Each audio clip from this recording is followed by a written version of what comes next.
दानिय्येल अध्याय 1। दानिय्येल और उसके मित्रों द्वारा परमेश्वर की आज्ञा पालन। यहूदा के राजा यहोयाकीम के राज्य के तीसरे वर्ष में बाबेल के राजा नबूकदनेस्सर ने यरूशलेम पर चढ़ाई करके उसको घेर लिया। तब परमेश्वर ने यहूदा के राजा यहोयाकीम को परमेश्वर के भवन के कई पात्रों सहित उसके हाथ में कर दिया, और उसने उन पात्रों को शिनार देश में अपने देवता के मन्दिर में ले जाकर अपने देवता के भण्डार में रख दिया। तब उस राजा ने अपने खोजों के प्रधान अश्पनज को आज्ञा दी कि इस्राएली राजपुत्रों और प्रतिष्ठित पुरुषों में से ऐसे कई जवानों को ला, जो निर्दोष, सुन्दर और सब प्रकार की बुद्धि में प्रवीण और ज्ञान में निपुण और विद्वान और राजभवन में हाजिर रहने के योग्य हों, और उन्हें कसदियों के शास्त्र और भाषा की शिक्षा दे। और राजा ने आज्ञा दी कि उसके भोजन और पीने के दाखमधु में से उन्हें प्रतिदिन खाने पीने को दिया जाए। इस प्रकार 3 वर्ष तक उनका पालन पोषण होता रहे। तब उसके बाद वे राजा के सामने हाजिर किए जाएँ।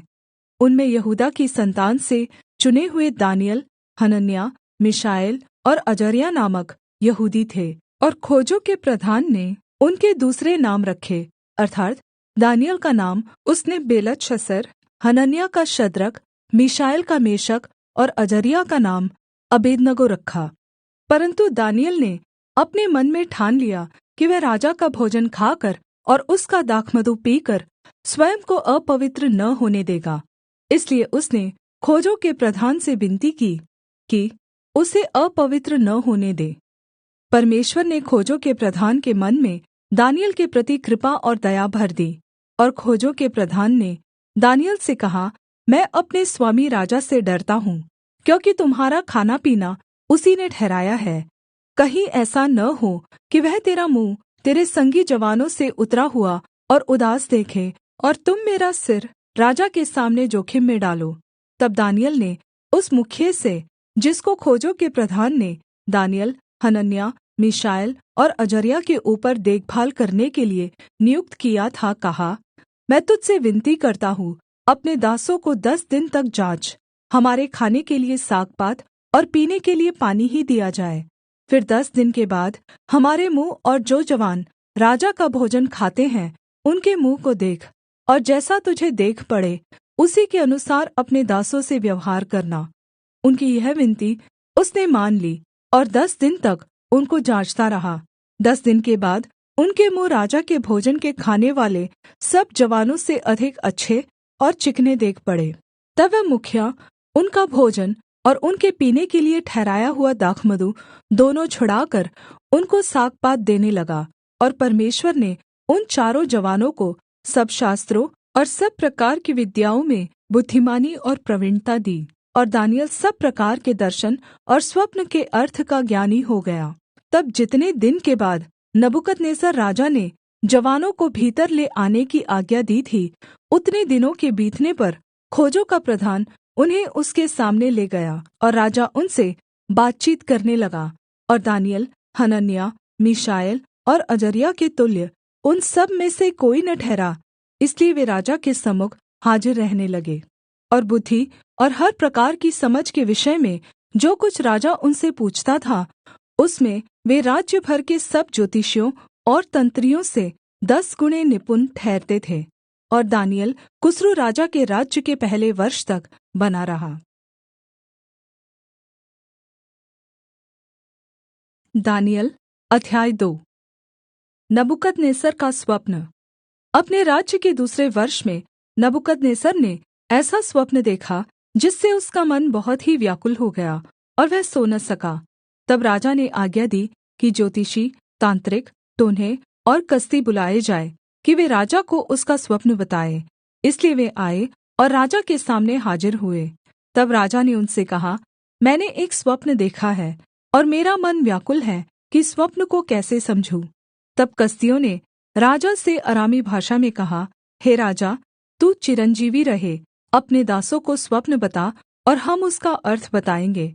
राजा ने कसदियों को उत्तर दिया, मैं यह आज्ञा दे चुका हूँ कि यदि तुम अर्थ समेत स्वप्न को न बताओगे तो तुम टुकड़ेटुकड़े किए जाओगे और तुम्हारे घर फुँकवा दिए जाएँगे। और यदि तुम अर्थ समेत स्वप्न को बता दो तो मुझसे भाँति-भाँति के दान और भारी प्रतिष्ठा पाओगे। इसलिए तुम मुझे अर्थ समेत स्वप्न बताओ। उन्होंने दूसरी बार कहा, हे राजा, स्वप्न तेरे दासों को बताया जाए और हम उसका अर्थ समझा देंगे। राजा ने उत्तर दिया, मैं निश्चय जानता हूँ कि तुम यह देखकर कि राजा के मुँह से आज्ञा निकल चुकी है, समय बढ़ाना चाहते हो। इसलिए यदि तुम मुझे स्वप्न न बताओ तो तुम्हारे लिए एक ही आज्ञा है, क्योंकि तुमने गोष्ठी की होगी कि जब तक समय न बदले तब तक हम राजा के सामने झूठी और गपशप की बातें कहा करेंगे। इसलिए तुम मुझे स्वप्न बताओ, तब मैं जानूँगा कि तुम उसका अर्थ भी समझा सकते हो। कसदियों ने राजा से कहा, पृथ्वी भर में ऐसा कोई मनुष्य नहीं जो राजा के मन की बात बता सके, और न कोई ऐसा राजा या प्रधान या हाकिम कभी हुआ है जिसने किसी ज्योतिषी या तांत्रिक या कसदी से ऐसी बात पूछी हो। जो बात राजा पूछता है वह अनोखी है, और देवताओं को छोड़कर जिनका निवास मनुष्यों के संग नहीं है, और कोई दूसरा नहीं जो राजा को यह बता सके। इस पर राजा ने झुँझलाकर और बहुत ही क्रोधित होकर बाबेल के सब पंडितों के नाश करने की आज्ञा दे दी। अतः यह आज्ञा निकली और पंडित लोगों का घात होने पर था, और लोग दानिय्येल और उसके संगियों को ढूँढ़ रहे थे कि वे भी घात किए जाएँ। परमेश्वर द्वारा नबूकदनेस्सर के स्वप्न का प्रगटीकरण। तब दानिय्येल ने अंगरक्षकों के प्रधान अर्योक से, जो बाबेल के पंडितों को घात करने के लिए निकला था, सोच विचार कर और बुद्धिमानी के साथ कहा, और राजा के हाकिम अर्योक से पूछने लगा, यह आज्ञा राजा की ओर से ऐसी उतावली के साथ क्यों निकली? तब अर्योक ने दानिय्येल को इसका भेद बता दिया, और दानिय्येल ने भीतर जाकर राजा से विनती की कि उसके लिए कोई समय ठहराया जाए, तो वह महाराज को स्वप्न का अर्थ बता देगा। तब दानिय्येल ने अपने घर जाकर अपने संगी हनन्याह, मीशाएल और अजर्याह को यह हाल बताकर कहा, इस भेद के विषय में स्वर्ग के परमेश्वर की दया के लिए यह कहकर प्रार्थना करो कि बाबेल के और सब पंडितों के संग दानिय्येल और उसके संगी भी नाश न किए जाए। तब वह भेद दानिय्येल को रात के समय दर्शन के द्वारा प्रगट किया गया। तब दानिय्येल ने स्वर्ग के परमेश्वर का यह कहकर धन्यवाद किया, परमेश्वर का नाम युगानुयुग धन्य है, क्योंकि बुद्धि और पराक्रम उसी के हैं। समयों और ऋतुओं को वही पलटता है, राजाओं का अस्त और उदय भी वही करता है। बुद्धिमानों को बुद्धि और समझ वालों को समझ भी वही देता है। वही गूढ़ और गुप्त बातों को प्रगट करता है। वह जानता है कि अंधियारे में क्या है, और उसके संग सदा प्रकाश बना रहता है। हे मेरे पूर्वजों के परमेश्वर, मैं तेरा धन्यवाद और स्तुति करता हूँ, क्योंकि तूने मुझे बुद्धि और शक्ति दी है, और जिस भेद का खुलना हम लोगों ने तुझसे माँगा था उसे तूने मुझ पर प्रगट किया है। तूने हमको राजा की बात बताई है। दानिय्येल द्वारा स्वप्न का अर्थ बताना। तब दानिय्येल ने अर्योक के पास, जिसे राजा ने बाबेल के पंडितों के नाश करने के लिए ठहराया था, भीतर जाकर कहा, बाबेल के पंडितों का नाश न कर, मुझे राजा के सम्मुख भीतर ले चल, मैं अर्थ बताऊँगा। तब अर्योक ने दानिय्येल को राजा के सम्मुख शीघ्र भीतर ले जाकर उससे कहा, यहूदी बंधुओं में से एक पुरुष मुझको मिला है, जो राजा को स्वप्न का अर्थ बताएगा। राजा ने दानिय्येल से, जिसका नाम बेलतशस्सर भी था, पूछा, क्या तुझ में इतनी शक्ति है कि जो स्वप्न मैंने देखा है उसे अर्थ समेत मुझे बताए?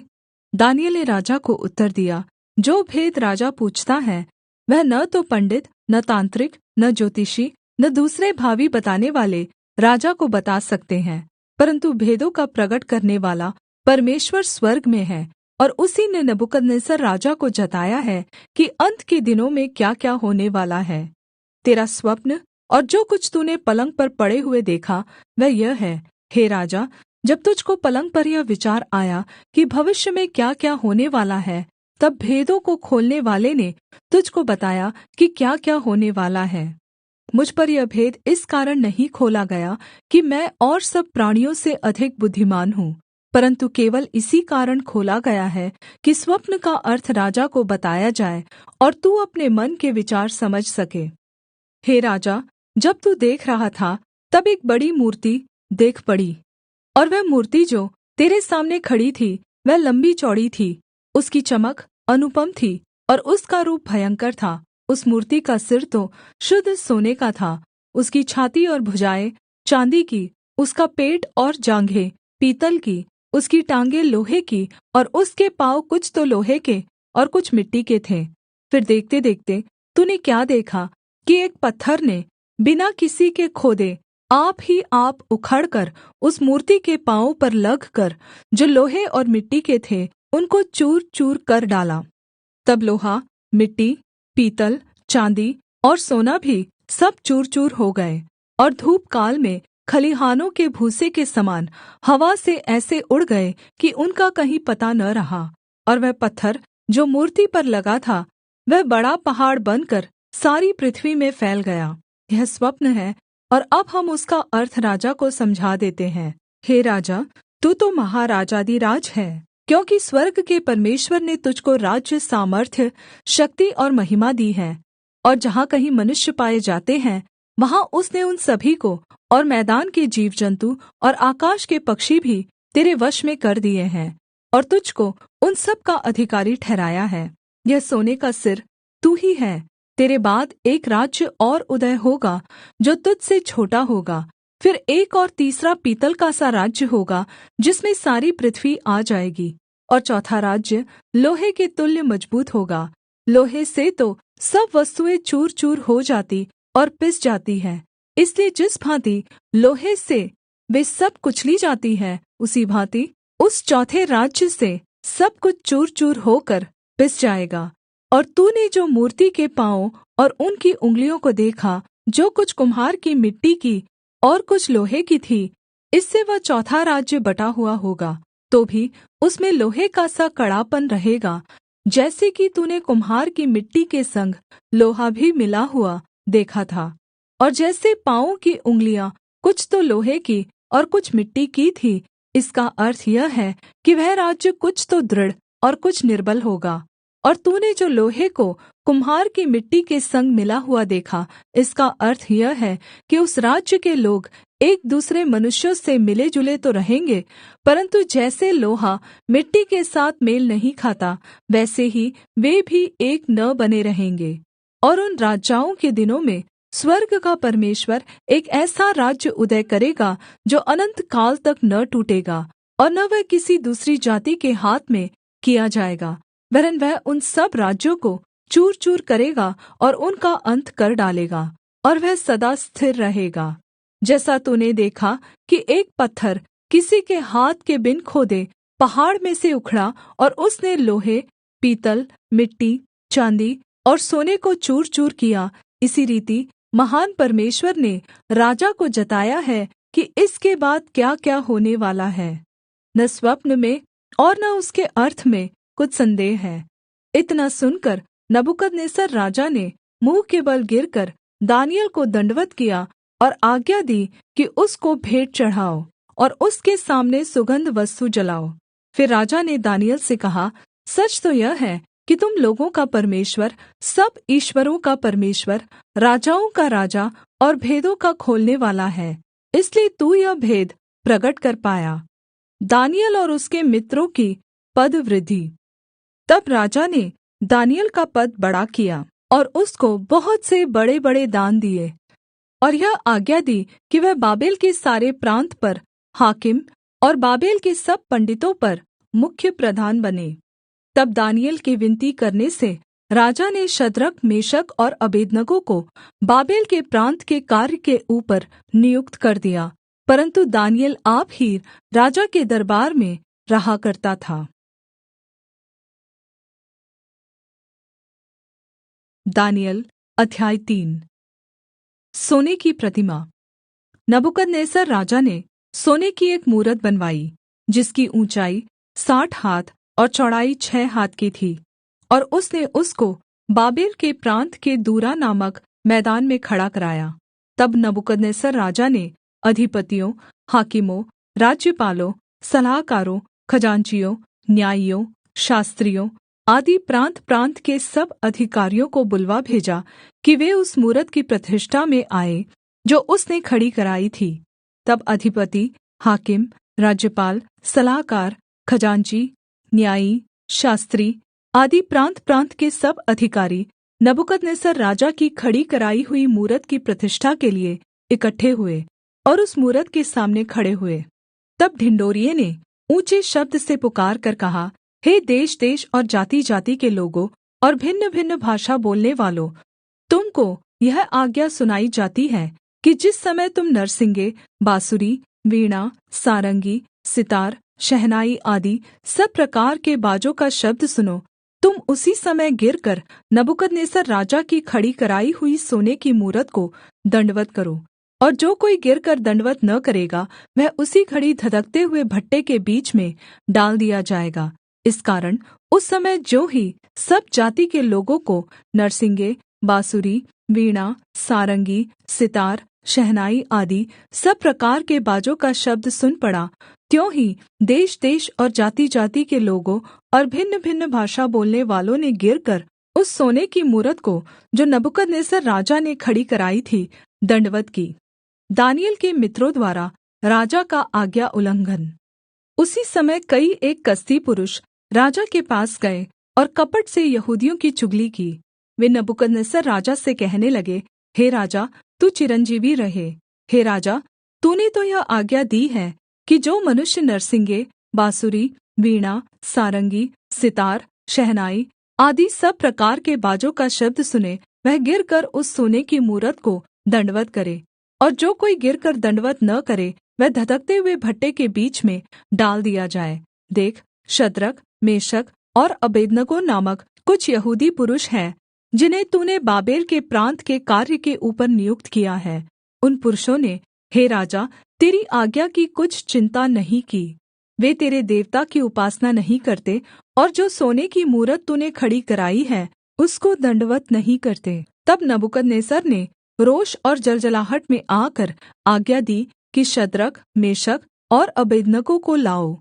तब वे पुरुष राजा के सामने हाजिर किए गए। नबूकदनेस्सर ने उनसे पूछा, हे शद्रक, मेशक और अबेदनगो, तुम लोग जो मेरे देवता की उपासना नहीं करते और मेरी खड़ी कराई हुई सोने की मूरत को दण्डवत् नहीं करते, तो क्या तुम जानबूझकर ऐसा करते हो? यदि तुम अभी तैयार हो कि जब नरसिंगे, बाँसुरी, वीणा, सारंगी, सितार, शहनाई आदि सब प्रकार के बाजों का शब्द सुनो और उसी क्षण गिरकर मेरी बनवाई हुई मूरत को दण्डवत् करो, तो बचोगे। और यदि तुम दण्डवत् न करो, तो इसी घड़ी धधकते हुए भट्ठे के बीच में डाले जाओगे। फिर ऐसा कौन देवता है जो तुम को मेरे हाथ से छुड़ा सके? शद्रक, मेशक और अबेदनगो ने राजा से कहा, हे नबूकदनेस्सर, इस विषय में तुझे उत्तर देने का हमें कुछ प्रयोजन नहीं जान पड़ता।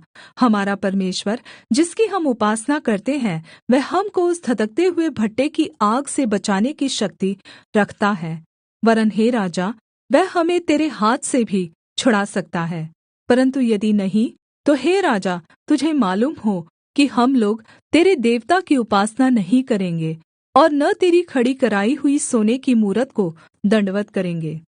उग्र परीक्षा से बचाव। तब नबूकदनेस्सर झुँझला उठा और उसके चेहरे का रंग शद्रक, मेशक और अबेदनगो की ओर बदल गया, और उसने आज्ञा दी कि भट्ठे को 7 गुणा अधिक धधका दो। फिर अपनी सेना में के कई एक बलवान पुरुषों को उसने आज्ञा दी कि शद्रक, मेशक और अबेदनगो को बाँधकर उन्हें धधकते हुए भट्ठे में डाल दो। तब वे पुरुष अपने मोजों, अंगरखों, बागों और वस्त्रों सहित बाँधकर उस धधकते हुए भट्ठे में डाल दिए गए। वह भट्ठा तो राजा की दृढ़ आज्ञा होने के कारण अत्यन्त धधकाया गया था। इस कारण जिन पुरुषों ने शद्रक, मेशक और अबेदनगो को उठाया, वे ही आग की आँच से जल मरे। और उसी धधकते हुए भट्ठे के बीच ये तीनों पुरुष शद्रक, मेशक और अबेदनगो बंधे हुए फेंक दिए गए। तब नबूकदनेस्सर राजा अचम्भित हुआ और घबराकर उठ खड़ा हुआ और अपने मंत्रियों से पूछने लगा, क्या हमने उस आग के बीच 3 ही पुरुष बंधे हुए नहीं डलवाए? उन्होंने राजा को उत्तर दिया, हाँ राजा, सच बात तो है। फिर उसने कहा, अब मैं देखता हूँ कि 4 पुरुष आग के बीच खुले हुए टहल रहे हैं और उनको कुछ भी हानि नहीं पहुँची, और चौथे पुरुष का स्वरूप परमेश्वर के पुत्र के सदृश है। नबूकदनेस्सर द्वारा परमेश्वर की प्रशंसा। फिर नबूकदनेस्सर उस धधकते हुए भट्ठे के द्वार के पास जाकर कहने लगा, हे शद्रक, मेशक और अबेदनगो, हे परमप्रधान परमेश्वर के दासों, निकलकर यहाँ आओ। यह सुनकर शद्रक, मेशक और अबेदनगो आग के बीच से निकल आए। जब अधिपति, हाकिम, राज्यपाल और राजा के मंत्रियों ने जो इकट्ठे हुए थे उन पुरुषों की ओर देखा, तब उनकी देह में आग का कुछ भी प्रभाव नहीं पाया, और उनके सिर का एक बाल भी न झुलसा, न उनके मोजे कुछ बिगड़े, न उनमें जलने की कुछ गन्ध पाई गई। नबूकदनेस्सर कहने लगा, धन्य है शद्रक, मेशक और अबेदनगो का परमेश्वर, जिसने अपना दूत भेजकर अपने इन दासों को इसलिए बचाया क्योंकि इन्होंने राजा की आज्ञा न मानकर उसी पर भरोसा रखा, और यह सोचकर अपना शरीर भी अर्पण किया कि हम अपने परमेश्वर को छोड़ किसी देवता की उपासना या दण्डवत् न करेंगे। इसलिए अब मैं यह आज्ञा देता हूँ कि देशदेश और जातिजाति के लोगों और भिन्नभिन्न भाषा बोलने वालों में से जो कोई शद्रक, मेशक और अबेदनगो के परमेश्वर की कुछ निन्दा करेगा, वह टुकड़े-टुकड़े किया जाएगा और उसका घर घूरा बनाया जाएगा, क्योंकि ऐसा कोई और देवता नहीं जो इस रीति से बचा सके। तब राजा ने बाबेल के प्रान्त में शद्रक, मेशक, अबेदनगो का पद और ऊँचा किया। दानिय्येल अध्याय 4। नबूकदनेस्सर का दूसरा स्वप्न। नबूकदनेस्सर राजा की ओर से देश-देश और जाति-जाति के लोगों और भिन्न-भिन्न भाषा बोलने वाले जितने सारी पृथ्वी पर रहते हैं, उन सभी को यह वचन मिला, तुम्हारा कुशल क्षेम बढ़े। मुझे यह अच्छा लगा कि परमप्रधान परमेश्वर ने मुझे जो-जो चिन्ह और चमत्कार दिखाए हैं, उनको प्रगट करूँ। उसके दिखाए हुए चिन्ह क्या ही बड़े और उसके चमत्कारों में क्या ही बड़ी शक्ति प्रगट होती है। उसका राज्य तो सदा का और उसकी प्रभुता पीढ़ी से पीढ़ी तक बनी रहती है। मैं नबूकदनेस्सर अपने भवन में चैन से और अपने महल में प्रफुल्लित रहता था।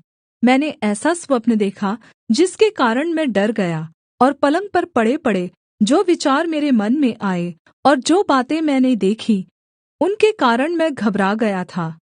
तब मैंने आज्ञा दी कि बाबेल के सब पंडित मेरे स्वप्न का अर्थ मुझे बताने के लिये मेरे सामने हाजिर किए जाएँ। तब ज्योतिषी, तांत्रिक, कसदी और भावी बताने वाले भीतर आए, और मैंने उनको अपना स्वप्न बताया, परन्तु वे उसका अर्थ न बता सके। अन्त में दानिय्येल मेरे सम्मुख आया, जिसका नाम मेरे देवता के नाम के कारण बेलतशस्सर रखा गया था, और जिसमें पवित्र ईश्वरों की आत्मा रहती है। और मैंने उसको अपना स्वप्न यह कहकर बता दिया, हे बेलतशस्सर, तू तो सब ज्योतिषियों का प्रधान है।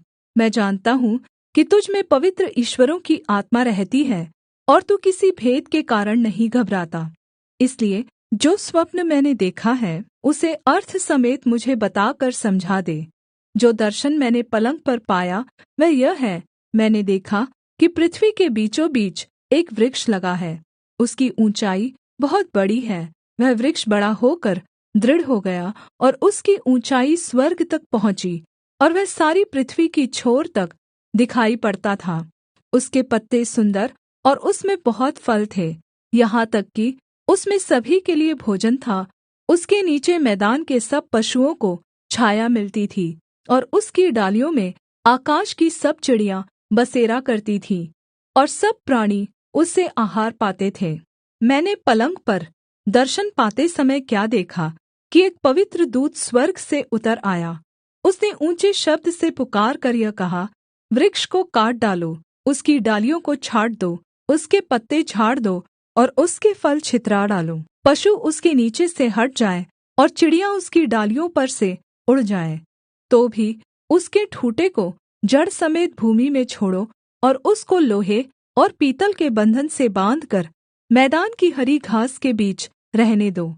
वह आकाश की ओस से भीगा करे और भूमि की घास खाने में मैदान के पशुओं के संग भागी हो। उसका मन बदले और मनुष्य का न रहे, परन्तु पशु का सा बन जाए। और उस पर 7 काल बीते।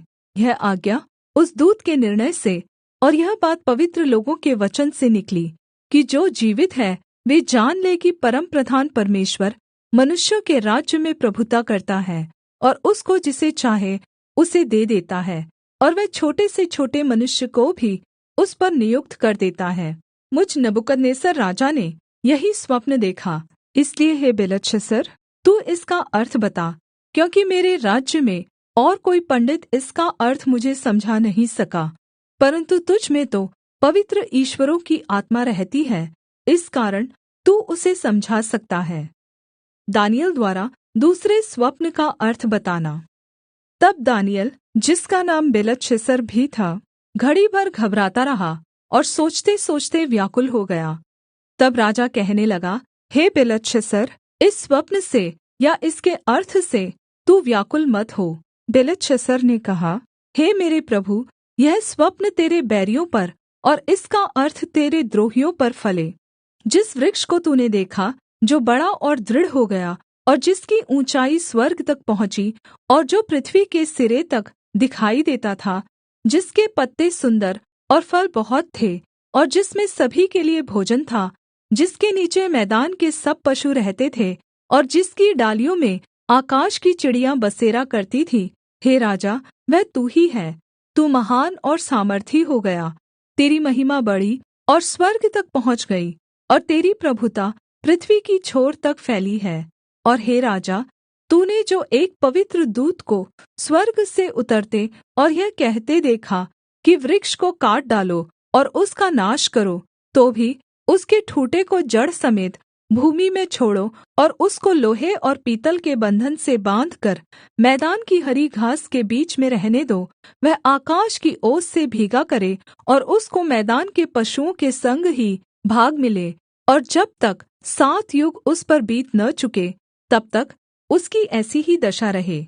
हे राजा, इसका अर्थ जो परमप्रधान ने ठाना है कि राजा पर घटे, वह यह है, तू मनुष्यों के बीच से निकाला जाएगा और मैदान के पशुओं के संग रहेगा। तू बैलों के समान घास चरेगा और आकाश की ओस से भीगा करेगा, और 7 युग तुझ पर बीतेंगे, जब तक कि तू न जान ले कि मनुष्यों के राज्य में परमप्रधान ही प्रभुता करता है, और जिसे चाहे वह उसे दे देता है। और उस वृक्ष के ठूँठे को जड़ समेत छोड़ने की आज्ञा जो हुई है, इसका अर्थ यह है कि तेरा राज्य तेरे लिए बना रहेगा, और जब तू जान लेगा कि जगत का प्रभु स्वर्ग ही में है, तब तू फिर से राज्य करने पाएगा। इस कारण हे राजा, मेरी यह सम्मति स्वीकार कर कि यदि तू पाप छोड़कर धार्मिकता करने लगे और अधर्म छोड़कर दीनहीनों पर दया करने लगे, तो संभव है कि ऐसा करने से तेरा चैन बना रहे। नबूकदनेस्सर का अपमान। यह सब कुछ नबूकदनेस्सर राजा पर घट गया।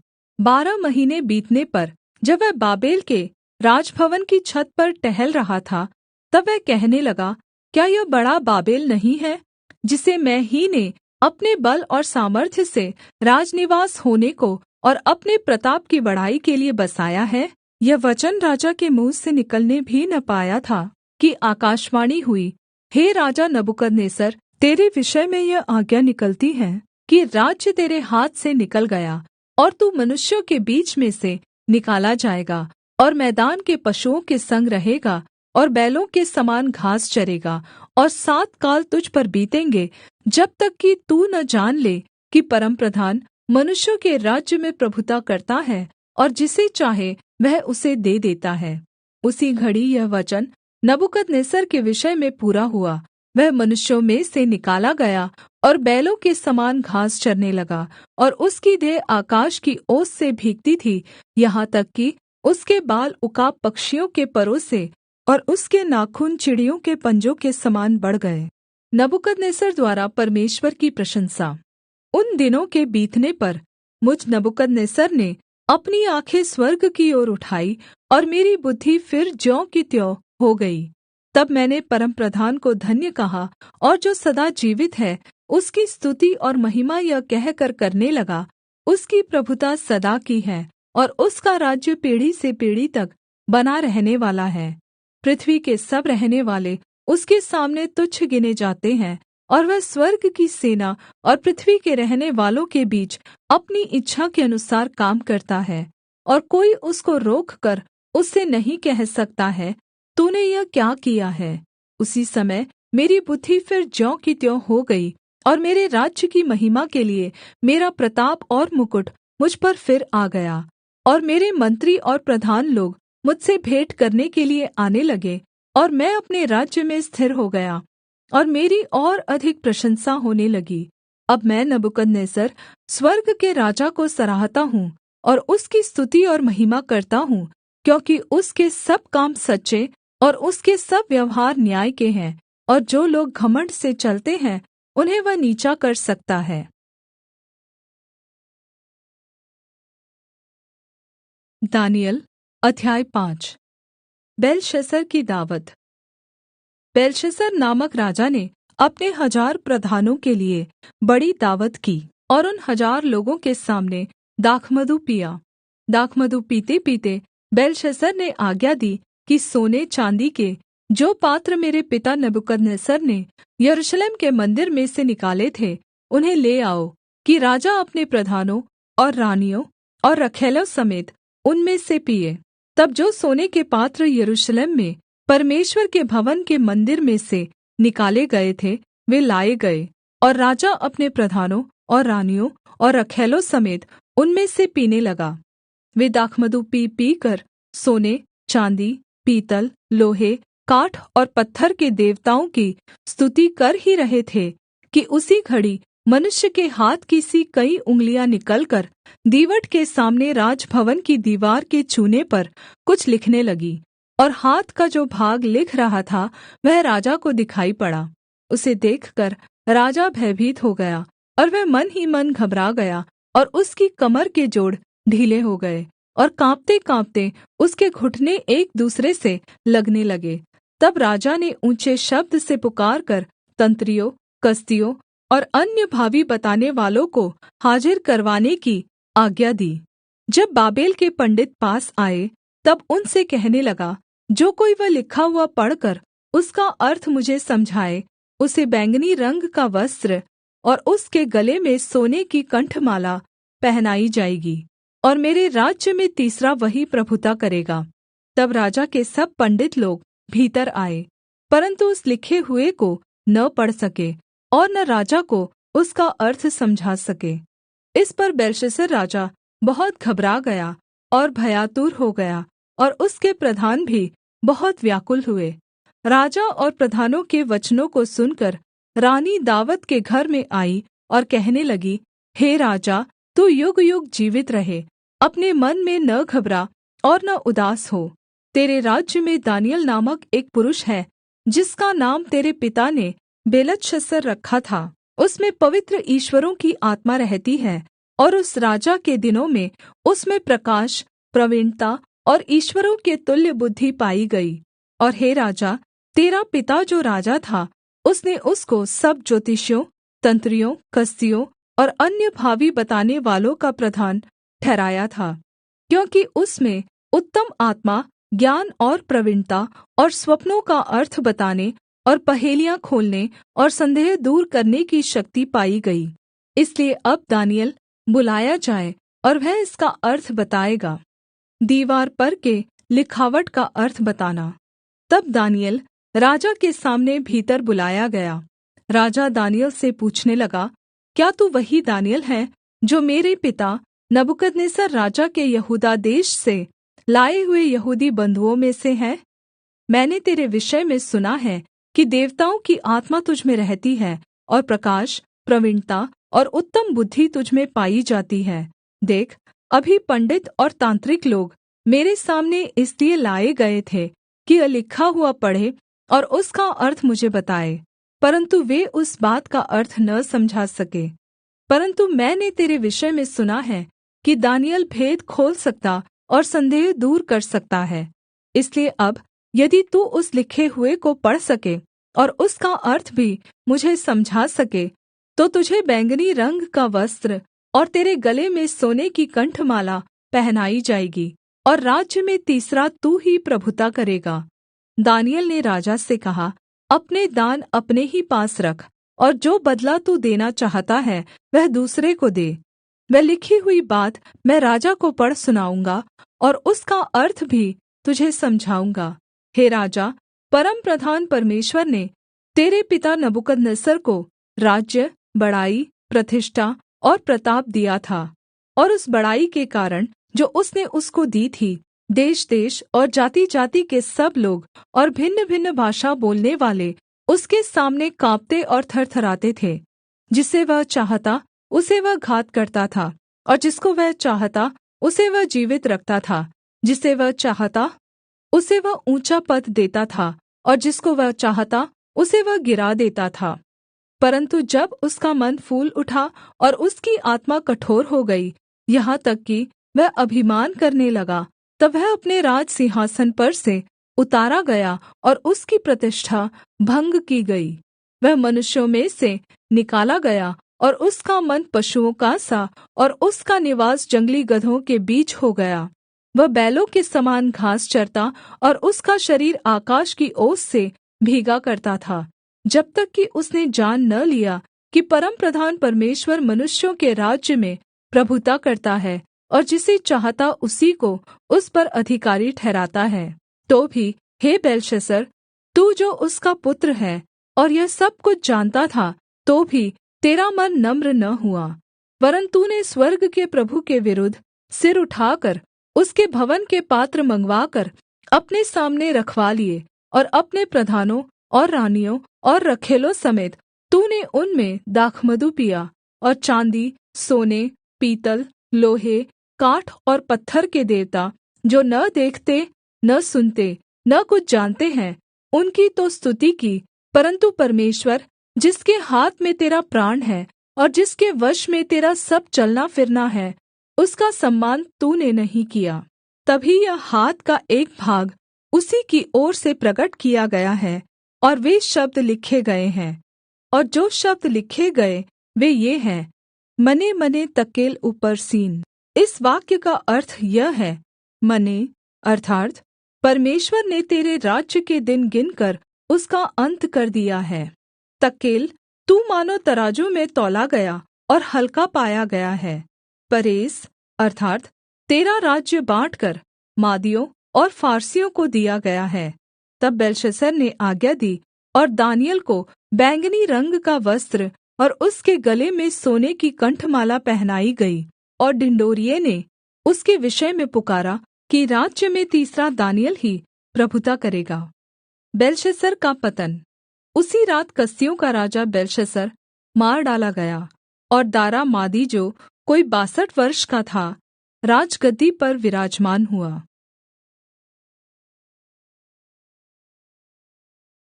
दानिय्येल अध्याय 6। दानिय्येल के खिलाफ षड्यंत्र। दारा को यह अच्छा लगा कि अपने राज्य के ऊपर 120 ऐसे अधिपति ठहराए जो पूरे राज्य में अधिकार रखें, और उनके ऊपर उसने 3 अध्यक्ष, जिनमें से दानिय्येल एक था, इसलिए ठहराए कि वे उन अधिपतियों से लेखा लिया करें, और इस रीति राजा की कुछ हानि न होने पाए। जब यह देखा गया कि दानिय्येल में उत्तम आत्मा रहती है, तब उसको उन अध्यक्षों और अधिपतियों से अधिक प्रतिष्ठा मिली। वरन् राजा यह भी सोचता था कि उसको सारे राज्य के ऊपर ठहराए। तब अध्यक्ष और अधिपति राजकार्य के विषय में दानिय्येल के विरुद्ध दोष ढूँढ़ने लगे, परन्तु वह विश्वासयोग्य था, और उसके काम में कोई भूल या दोष न निकला, और वे ऐसा कोई अपराध या दोष न पा सके। तब वे लोग कहने लगे, हम उस दानिय्येल के परमेश्वर की व्यवस्था को छोड़ और किसी विषय में उसके विरुद्ध कोई दोष न पा सकेंगे। तब वे अध्यक्ष और अधिपति राजा के पास उतावली से आए और उससे कहा, हे राजा दारा, तू युग-युग जीवित रहे। राज्य के सारे अध्यक्षों ने और हाकिमों, अधिपतियों, न्यायियों और राज्यपालों ने आपस में सम्मति की है कि राजा ऐसी आज्ञा दे और ऐसी कड़ी आज्ञा निकाले कि 30 दिन तक जो कोई हे राजा तुझे छोड़ किसी और मनुष्य या देवता से विनती करे, वह सिंहों की माँद में डाल दिया जाए। इसलिए अब हे राजा ऐसी आज्ञा दे और इस पत्र पर हस्ताक्षर कर, जिससे यह बात मादियों और फारसियों की अटल व्यवस्था के अनुसार अदल-बदल न हो सके।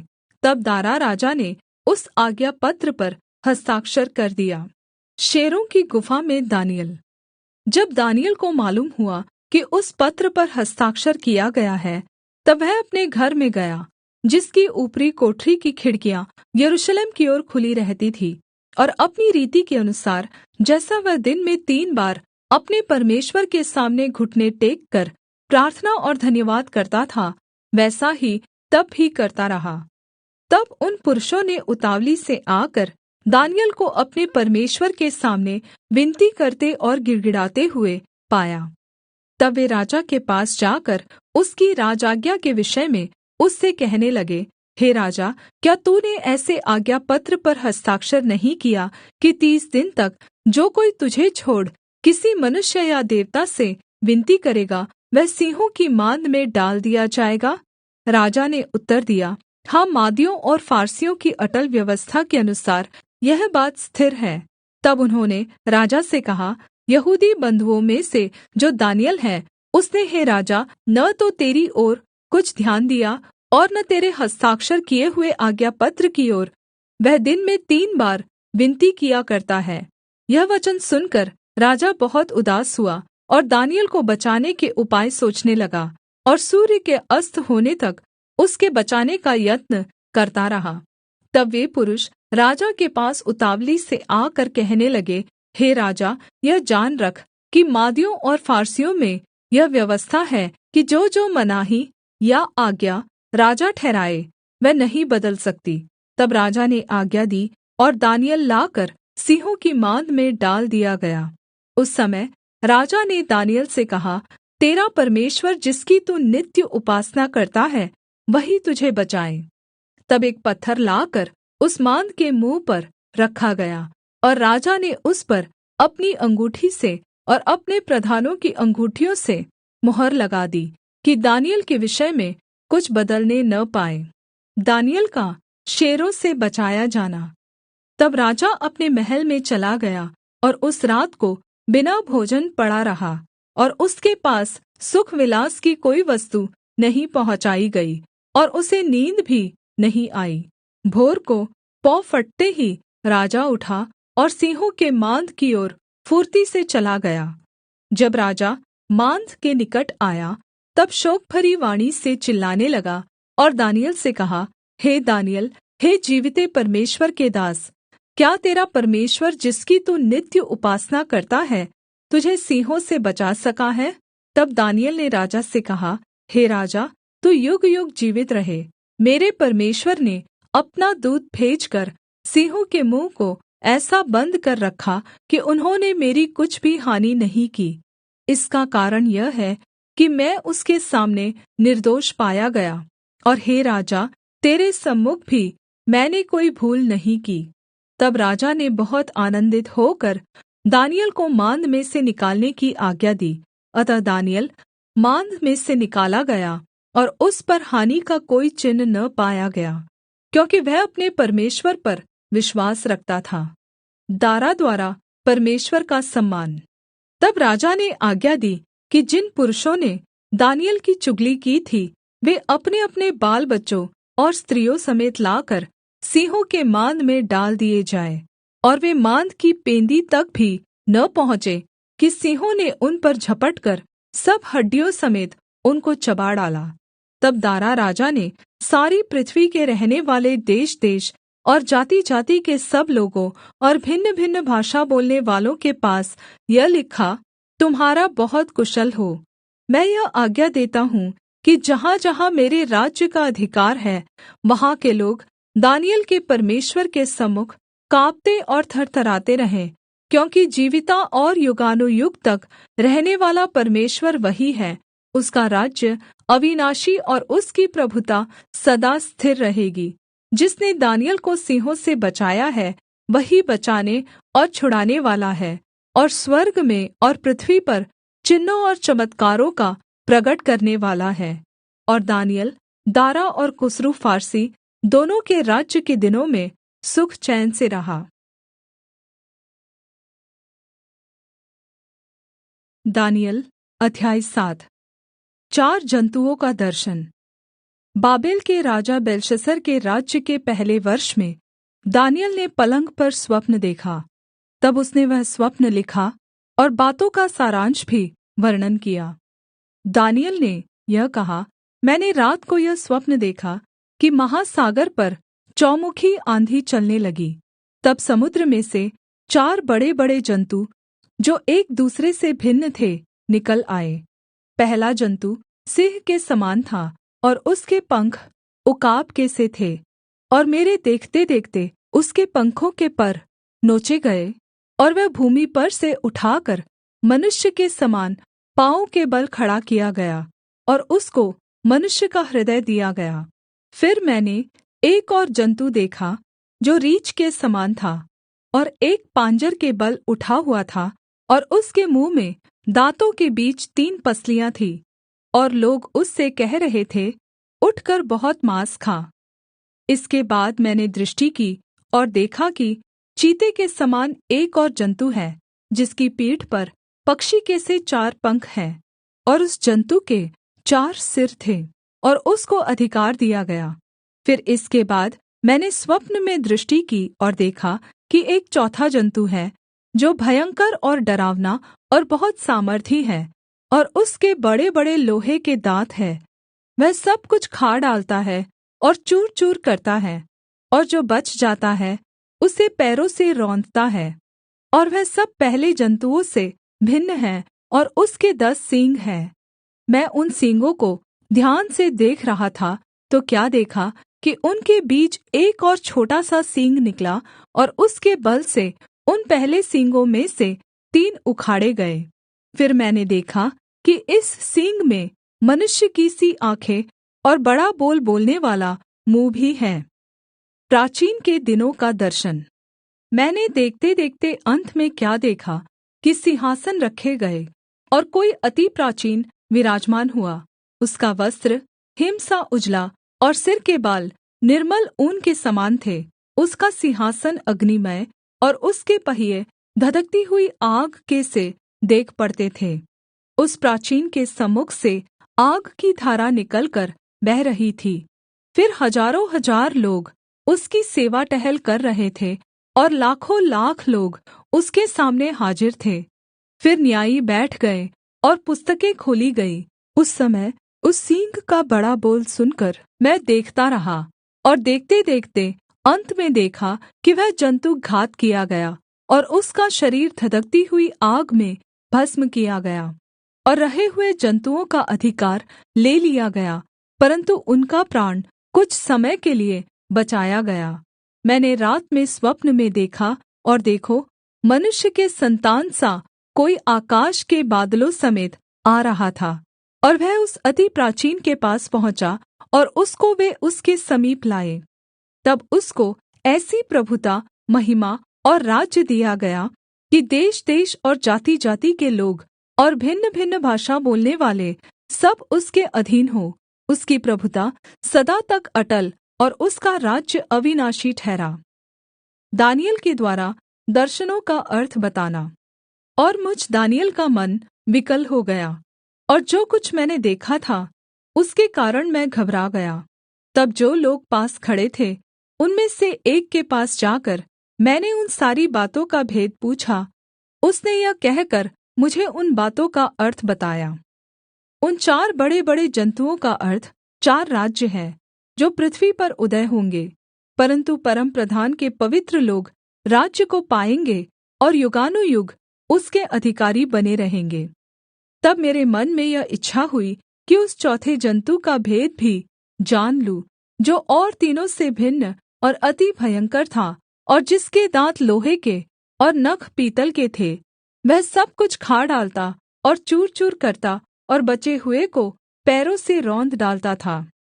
फिर उसके सिर में के 10 सींगों का भेद, और जिस नये सींग के निकलने से 3 सींग गिर गए, अर्थात् जिस सींग की आँखें और बड़ा बोल बोलने वाला मुँह और सब और सींगों से अधिक भयंकर था, उसका भी भेद जानने की मुझे इच्छा हुई। और मैंने देखा था कि वह सींग पवित्र लोगों के संग लड़ाई करके उन पर उस समय तक प्रबल भी हो गया, जब तक वह अति प्राचीन न आया और परमप्रधान के पवित्र लोग न्यायी न ठहरे, और उन पवित्र लोगों के राज्याधिकारी होने का समय न आ पहुँचा।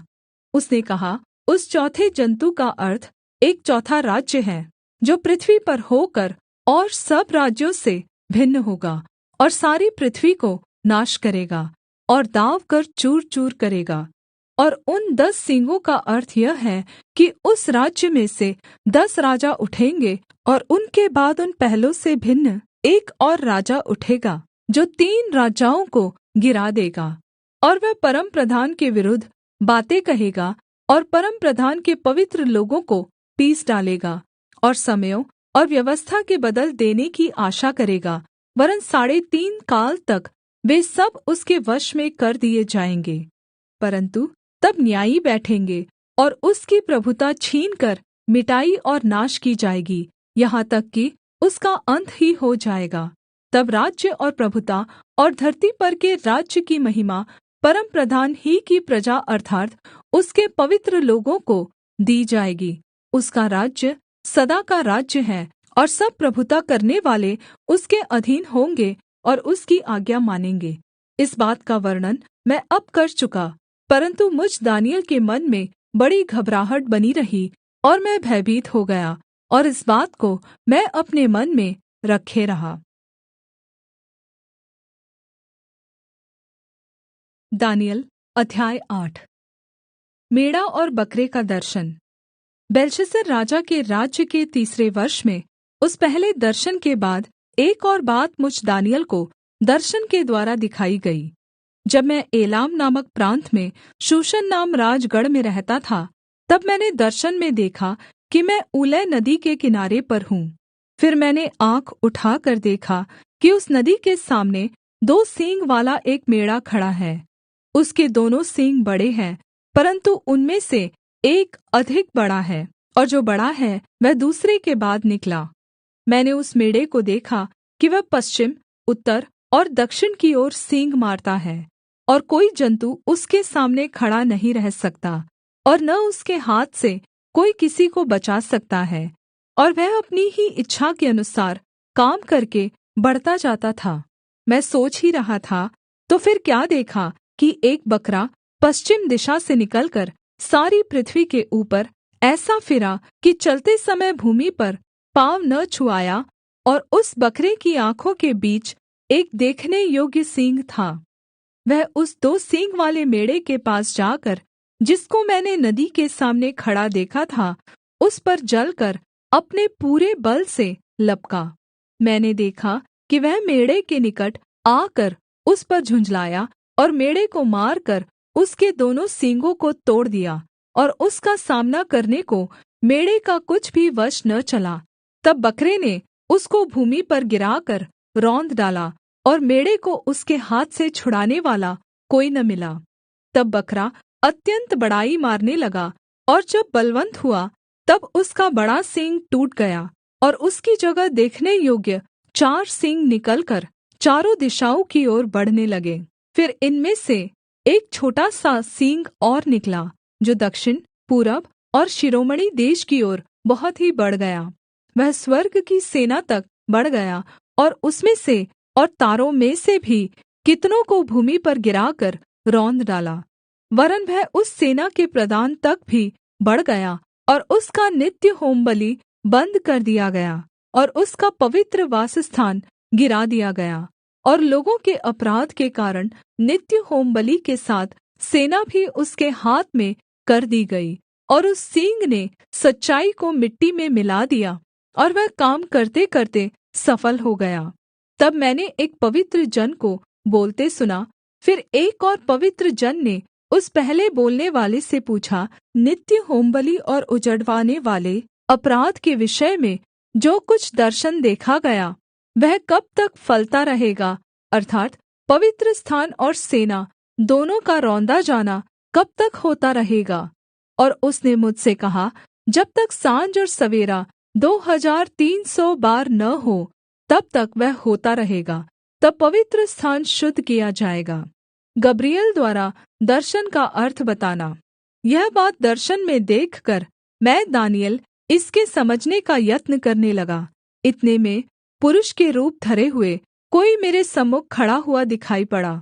तब मुझे ऊलै नदी के बीच से एक मनुष्य का शब्द सुन पड़ा, जो पुकारकर कहता था, हे गब्रिएल, उस जन को उसकी देखी हुई बातें समझा दे। तब जहाँ मैं खड़ा था वहाँ वह मेरे निकट आया, और उसके आते ही मैं घबरा गया और मुँह के बल गिर पड़ा। तब उसने मुझसे कहा, हे मनुष्य के सन्तान, उन देखी हुई बातों को समझ ले, क्योंकि यह दर्शन अन्त समय के विषय में है। जब वह मुझसे बातें कर रहा था, तब मैं अपना मुँह भूमि की ओर किए हुए भारी नींद में पड़ा था, परन्तु उसने मुझे छूकर सीधा खड़ा कर दिया। तब उसने कहा, क्रोध भड़कने के अन्त के दिनों में जो कुछ होगा वह मैं तुझे जताता हूँ, क्योंकि अन्त के ठहराए हुए समय में वह सब पूरा हो जाएगा। जो 2 सींग वाला मेढ़ा तूने देखा है, उसका अर्थ मादियों और फारसियों के राज्य से है, और वह रोंआर बकरा यूनान का राज्य है। और उसकी आँखों के बीच जो बड़ा सींग निकला वह पहला राजा ठहरा। और वह सींग जो टूट गया और उसकी जगह जो 4 सींग निकले, इसका अर्थ यह है कि उस जाति से 4 राज्य उदय होंगे, परन्तु उनका बल उस पहले का सा न होगा। और उन राज्यों के अन्त समय में जब अपराधी पूरा बल पकड़ेंगे, तब क्रूर दृष्टिवाला और पहेली बूझने वाला एक राजा उठेगा। उसका सामर्थ्य बड़ा होगा, परन्तु उस पहले राजा का सा नहीं। और वह अद्भुत रीति से लोगों को नाश करेगा और सफल होकर काम करता जाएगा, और सामर्थियों और पवित्र लोगों के समुदाय को नाश करेगा।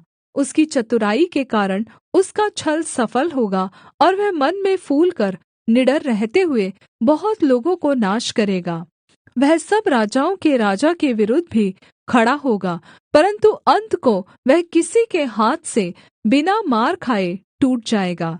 साँझ और सवेरे के विषय में जो कुछ तूने देखा और सुना है वह सच है, परन्तु जो कुछ तूने दर्शन में देखा है उसे बन्द रख, क्योंकि वह बहुत दिनों के बाद पूरा होगा। तब मुझ दानिय्येल का बल जाता रहा, और मैं कुछ दिन तक बीमार पड़ा रहा। तब मैं उठकर राजा का कामकाज फिर करने लगा, परन्तु जो कुछ मैंने देखा था उससे मैं चकित रहा, क्योंकि उसका कोई समझाने वाला न था।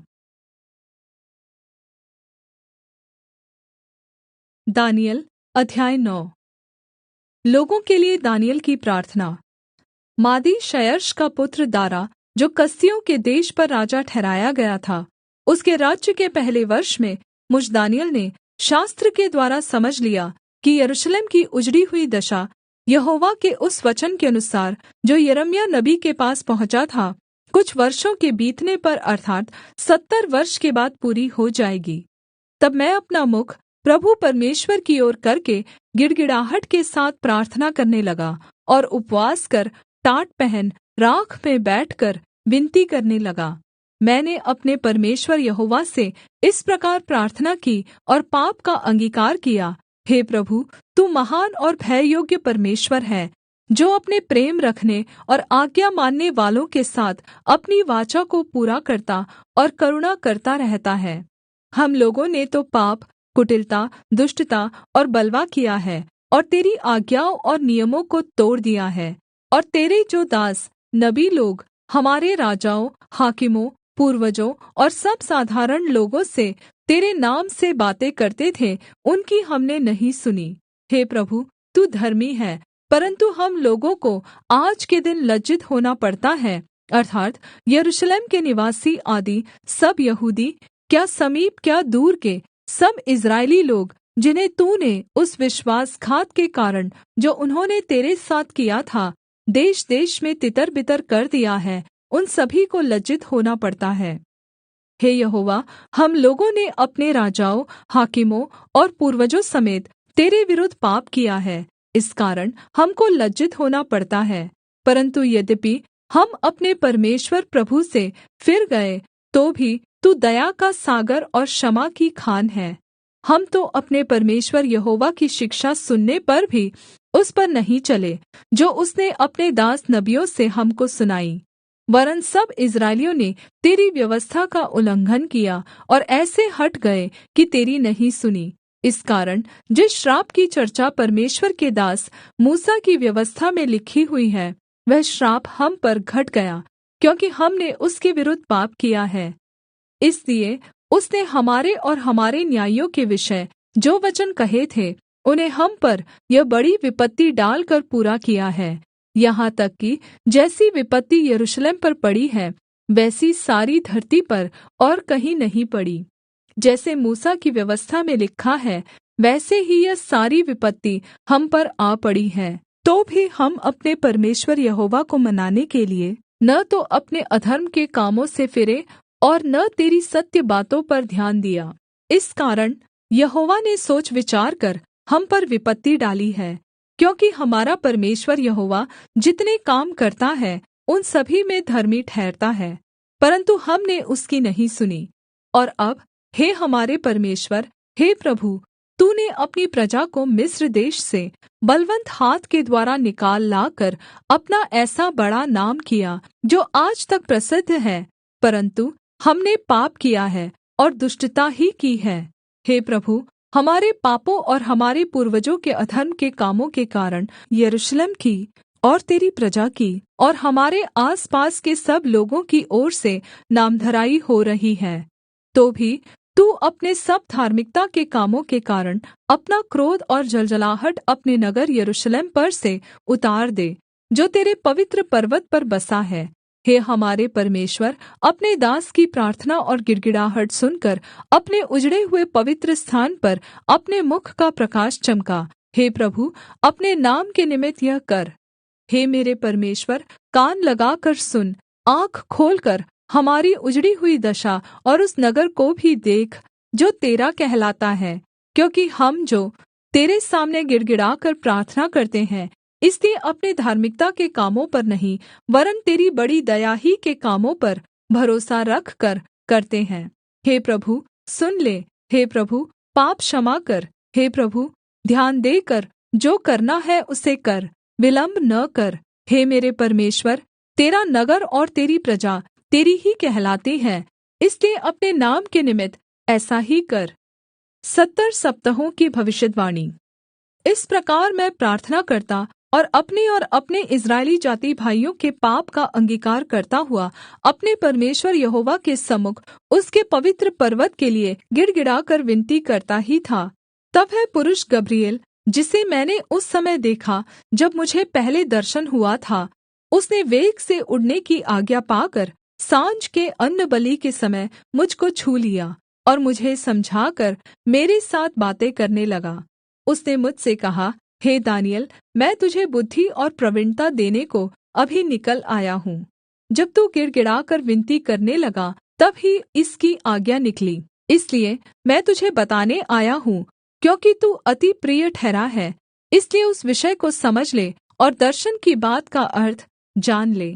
तेरे लोगों और तेरे पवित्र नगर के लिए 70 सप्ताह ठहराए गए हैं, कि उनके अंत तक अपराध का होना बन्द हो और पापों का अंत और अधर्म का प्रायश्चित किया जाए, और युग युग की धार्मिकता प्रगट हो, और दर्शन की बात पर और भविष्यद्वाणी पर छाप दी जाए, और परम पवित्र स्थान का अभिषेक किया जाए। इसलिए यह जान और समझ ले कि यरूशलेम के फिर बसाने की आज्ञा के निकलने से लेकर अभिषिक्त प्रधान के समय तक 7 सप्ताह बीतेंगे।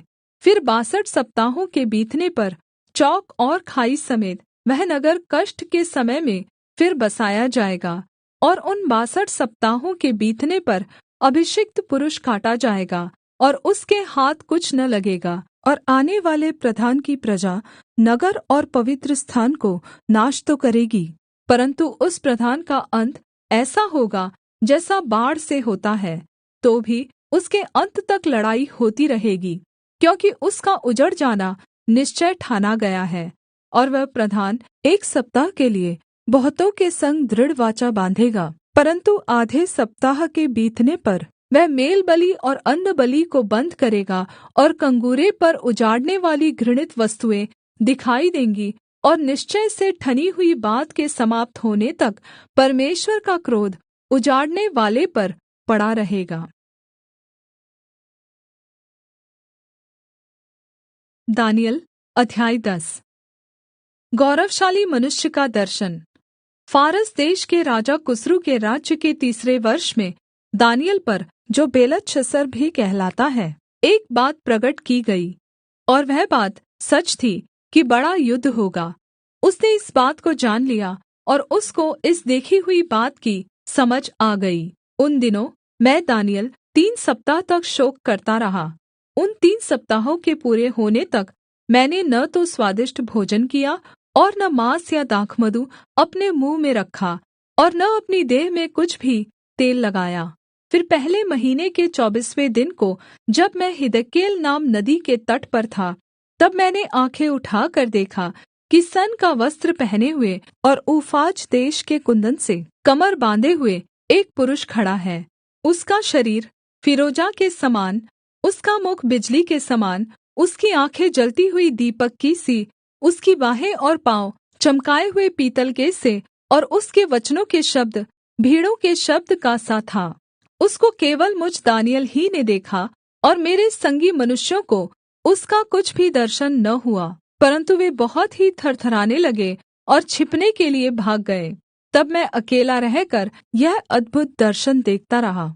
इससे मेरा बल जाता रहा, मैं भयातुर हो गया और मुझ में कुछ भी बल न रहा। तो भी मैंने उस पुरुष के वचनों का शब्द सुना, और जब वह मुझे सुन पड़ा, तब मैं मुँह के बल गिर गया और गहरी नींद में भूमि पर औंधे मुँह पड़ा रहा। फारस और यूनान के विषय में भविष्यद्वाणियाँ। फिर किसी ने अपने हाथ से मेरी देह को छुआ और मुझे उठाकर घुटनों और हथेलियों के बल थरथराते हुए बैठा दिया। तब उसने मुझसे कहा, हे दानिय्येल, हे अति प्रिय पुरुष, जो वचन मैं तुझ से कहता हूँ उसे समझ ले और सीधा खड़ा हो, क्योंकि मैं अभी तेरे पास भेजा गया हूँ।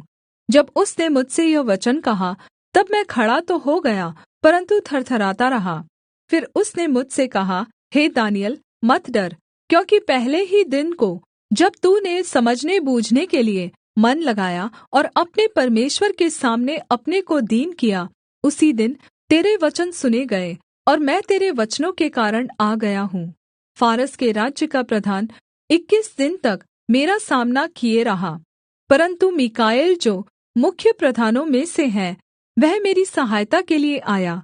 इसलिए मैं फारस के राजाओं के पास रहा। और अब मैं तुझे समझाने आया हूँ कि अन्त के दिनों में तेरे लोगों की क्या दशा होगी, क्योंकि जो दर्शन तूने देखा है वह कुछ दिनों के बाद पूरा होगा। जब वह पुरुष मुझसे ऐसी बातें कह चुका, तब मैंने भूमि की ओर मुँह किया और चुप रह गया। तब मनुष्य के संतान के समान किसी ने मेरे होंठ छुए और मैं मुँह खोलकर बोलने लगा। और जो मेरे सामने खड़ा था, उससे मैंने कहा, हे मेरे प्रभु, दर्शन की बातों के कारण मुझ को पीड़ा सी उठी और मुझ में कुछ भी बल नहीं रहा। इसलिए प्रभु का दास अपने प्रभु के साथ कैसे बातें कर सकता है, क्योंकि मेरी देह में न तो कुछ बल रहा और न कुछ सांस ही रह गई।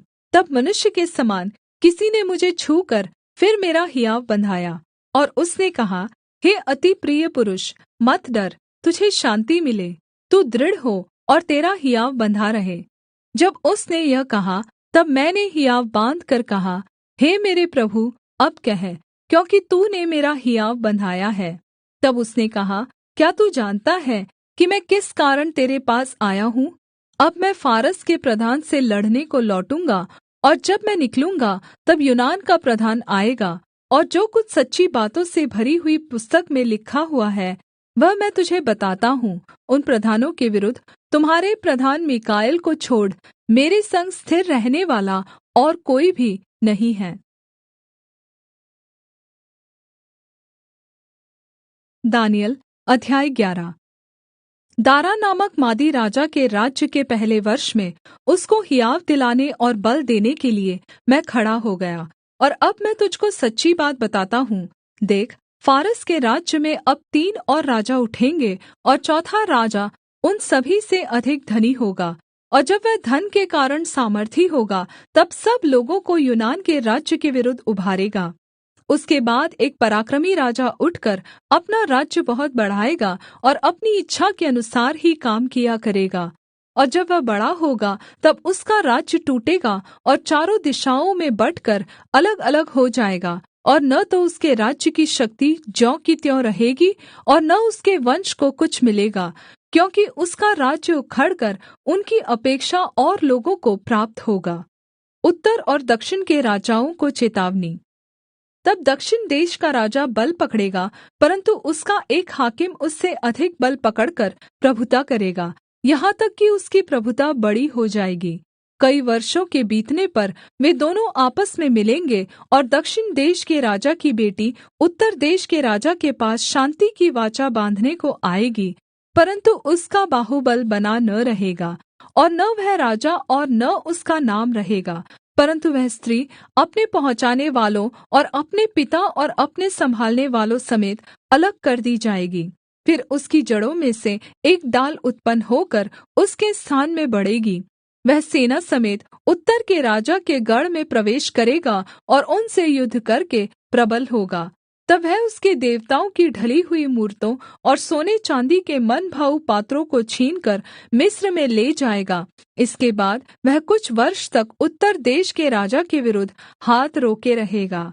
तब वह राजा दक्षिण देश के राजा के देश में आएगा, परन्तु फिर अपने देश में लौट जाएगा।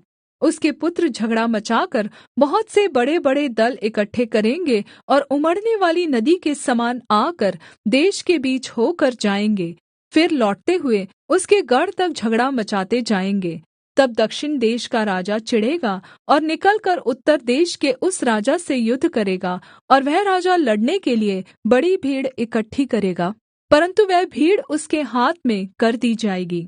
उस भीड़ को जीतकर उसका मन फूल उठेगा और वह लाखों लोगों को गिराएगा, परन्तु वह प्रबल न होगा, क्योंकि उत्तर देश का राजा लौटकर पहली से भी बड़ी भीड़ इकट्ठी करेगा, और कई दिनों वरन् वर्षों के बीतने पर वह निश्चय बड़ी सेना और सम्पत्ति लिए हुए आएगा।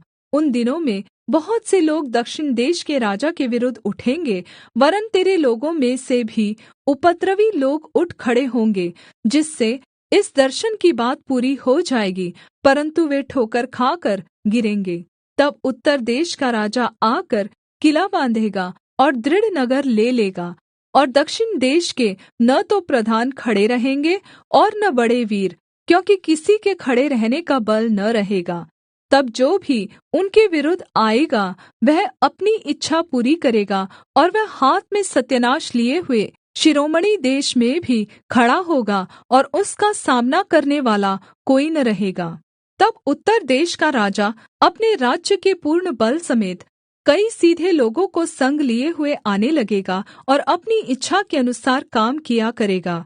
और वह दक्षिण देश के राजा को एक स्त्री इसलिए देगा कि उसका राज्य बिगाड़ा जाए, परन्तु वह स्थिर न रहेगी, न उस राजा की होगी।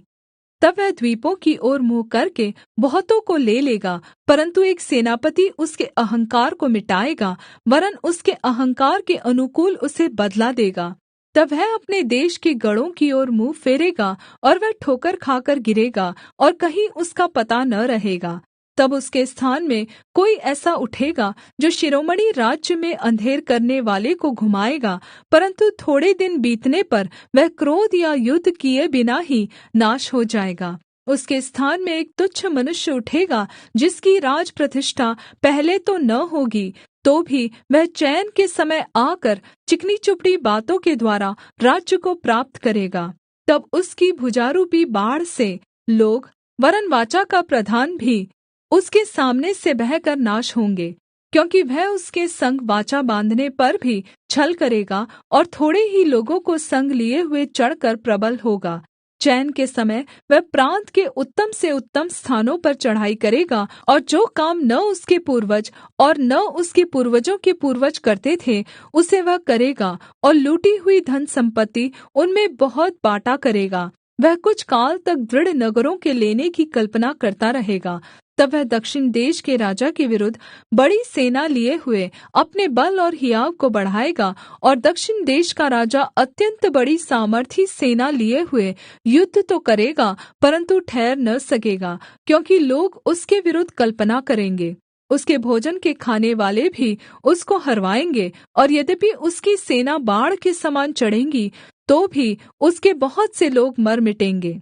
तब उन दोनों राजाओं के मन बुराई करने में लगेंगे, यहाँ तक कि वे एक ही मेज पर बैठे हुए आपस में झूठ बोलेंगे, परन्तु इससे कुछ बन न पड़ेगा, क्योंकि इन सब बातों का अंत नियत ही समय में होने वाला है। तब उत्तर देश का राजा बड़ी लूट लिए हुए अपने देश को लौटेगा, और उसका मन पवित्र वाचा के विरुद्ध उभरेगा, और वह अपनी इच्छा पूरी करके अपने देश को लौट जाएगा। उत्तरी राजा का ईश्वर निंदा। नियत समय पर वह फिर दक्षिण देश की ओर जाएगा, परन्तु उस पिछली बार के समान इस बार उसका वश न चलेगा, क्योंकि कित्तियों के जहाज उसके विरुद्ध आएँगे, और वह उदास होकर लौटेगा और पवित्र वाचा पर चिढ़कर अपनी इच्छा पूरी करेगा। वह लौटकर पवित्र वाचा के तोड़ने वालों की सुधि लेगा। तब उसके सहायक खड़े होकर दृढ़ पवित्र स्थान को अपवित्र करेंगे और नित्य होमबलि को बन्द करेंगे। और वे उस घृणित वस्तु को खड़ा करेंगे जो उजाड़ करा देती है। और जो लोग दुष्ट होकर उस वाचा को तोड़ेंगे, उनको वह चिकनी चुपड़ी बातें कह कहकर भक्तिहीन कर देगा। परन्तु जो लोग अपने परमेश्वर का ज्ञान रखेंगे, वे हियाव बाँधकर बड़े काम करेंगे। और लोगों को सिखाने वाले बुद्धिमान जन बहुतों को समझाएँगे, तो भी वे बहुत दिन तक तलवार से छिदकर और आग में जलकर और बँधुए होकर और लुटकर बड़े दुःख में पड़े रहेंगे। जब वे दुःख में पड़ेंगे, तब थोड़ा बहुत सम्भलेंगे, परन्तु बहुत से लोग चिकनी चुपड़ी बातें कह कहकर उनसे मिल जाएँगे। और बुद्धिमानों में से कितने गिरेंगे, और इसलिए गिरने पाएँगे कि जाँचे जाएँ और निर्मल और उजले किए जाएँ। यह दशा अंत के समय तक बनी रहेगी, क्योंकि इन सब बातों का अंत नियत समय में होने वाला है। तब वह राजा अपनी इच्छा के अनुसार काम करेगा और अपने आप को सारे देवताओं से ऊँचा और बड़ा ठहराएगा, वरन् सब देवताओं के परमेश्वर के विरुद्ध भी अनोखी बातें कहेगा। और जब तक परमेश्वर का क्रोध न हो जाए, तब तक उस राजा का कार्य सफल होता रहेगा, क्योंकि जो कुछ निश्चय करके ठना हुआ है वह अवश्य ही पूरा होने वाला है। वह अपने पूर्वजों के देवताओं की चिन्ता न करेगा, न स्त्रियों की प्रीति की कुछ चिन्ता करेगा, और न किसी देवता की, क्योंकि वह अपने आप ही को सभी के ऊपर बड़ा ठहराएगा। वह अपने राजपद पर स्थिर रहकर दृढ़ गढ़ों ही के देवता का सम्मान करेगा, एक ऐसे देवता का जिसे उसके पूर्वज भी न जानते थे। वह सोना, चाँदी, मणि और मनभावनी वस्तुएं चढ़ाकर उसका सम्मान करेगा। उस पराए देवता के सहारे से वह अति दृढ़ गढ़ों से लड़ेगा, और जो कोई उसको माने उसे वह बड़ी प्रतिष्ठा देगा। ऐसे लोगों को वह बहुतों के ऊपर प्रभुता देगा, और अपने लाभ के लिए अपने देश की भूमि को बाँट देगा। उत्तरी राजा की विजय। अंत के समय दक्षिण देश का राजा उसको सींग मारने लगेगा, परन्तु उत्तर देश का राजा उस पर बवंडर के समान बहुत से रथ सवार और जहाज लेकर चढ़ाई करेगा। इस रीति से वह बहुत से देशों में फैल जाएगा और उनमें से निकल जाएगा। वह शिरोमणि देश में भी आएगा, और बहुत से देश उजड़ जाएंगे, परन्तु एदोमी, मोआबी और मुख्य मुख्य अम्मोनी आदि जातियों के देश उसके हाथ से बच जाएंगे। वह कई देशों पर हाथ बढ़ाएगा, और मिस्र देश भी न बचेगा। वह मिस्र के सोने चाँदी के खजानों और सब मनभावनी वस्तुओं का स्वामी हो जाएगा, और लूबी और कूशी लोग भी उसके पीछे हो लेंगे। उसी समय वह पूरब और उत्तर दिशाओं से समाचार सुनकर घबराएगा, और बड़े क्रोध में आकर बहुतों का सत्यानाश करने के लिए निकलेगा। और वह दोनों समुद्रों के बीच पवित्र शिरोमणि पर्वत के पास अपना राजकीय तम्बू खड़ा कराएगा। इतना करने पर भी उसका अंत आ जाएगा, और कोई उसका सहायक न रहेगा। दानिय्येल अध्याय 12। अंतिम दिनों की भविष्यद्वाणी। उसी समय मीकाएल नाम बड़ा प्रधान, जो तेरे जाति भाइयों का पक्ष करने को खड़ा रहता है, वह उठेगा। तब ऐसे संकट का समय होगा जैसा किसी जाति के उत्पन्न होने के समय से लेकर अब तक कभी न हुआ होगा। परन्तु उस समय तेरे लोगों में से जितनों के नाम परमेश्वर की पुस्तक में लिखे हुए हैं, वे बच निकलेंगे। और जो भूमि के नीचे सोए रहेंगे, उनमें से बहुत से लोग जाग उठेंगे। कितने तो सदा के जीवन के लिए, और कितने अपनी नामधराई और सदा तक अत्यन्त घिनौने ठहरने के लिए। तब बुद्धिमानों की चमक आकाश मण्डल की सी होगी, और जो बहुतों को धर्मी बनाते हैं वे सर्वदा तारों के समान प्रकाशमान रहेंगे। परन्तु हे दानिय्येल, तू इस पुस्तक पर मुहर करके इन वचनों को अन्त समय तक के लिए बन्द रख। और बहुत लोग पूछ-पाछ और ढूँढ़-ढाँढ़ करेंगे, और इससे ज्ञान बढ़ भी जाएगा। यह सब सुन, मुझ दानिय्येल ने दृष्टि करके क्या देखा कि और दो पुरुष खड़े हैं, एक तो नदी के इस तट पर और दूसरा नदी के उस तट पर है।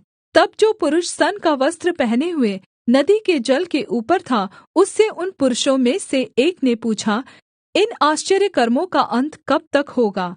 तब जो पुरुष सन का वस्त्र पहने हुए नदी के जल के ऊपर था, उसने मेरे सुनते दाहिना और बायाँ अपने दोनों हाथ स्वर्ग की ओर उठाकर सदा जीवित रहने वाले की शपथ खाकर कहा, यह दशा 3.5 काल तक ही रहेगी। और जब पवित्र प्रजा की शक्ति टूटते-टूटते समाप्त हो जाएगी, तब ये बातें पूरी होंगी। यह बात मैं सुनता तो था, परन्तु कुछ न समझा। तब मैंने कहा, हे मेरे प्रभु, इन बातों का अंतफल क्या होगा? उसने कहा, हे दानिय्येल, चला जा, क्योंकि ये बातें अन्त समय के लिए बन्द है और इन पर मुहर दी हुई है। बहुत लोग तो अपने-अपने को निर्मल और उजले करेंगे और स्वच्छ हो जाएंगे, परन्तु दुष्ट लोग दुष्टता ही करते रहेंगे, और दुष्टों में से कोई ये बातें न समझेगा, परन्तु जो बुद्धिमान है वे ही समझेंगे। जब से नित्य होमबलि उठाई जाएगी और वह घिनौनी वस्तु जो उजाड़ करा देती है स्थापित की जाएगी, तब से 1290 दिन बीतेंगे।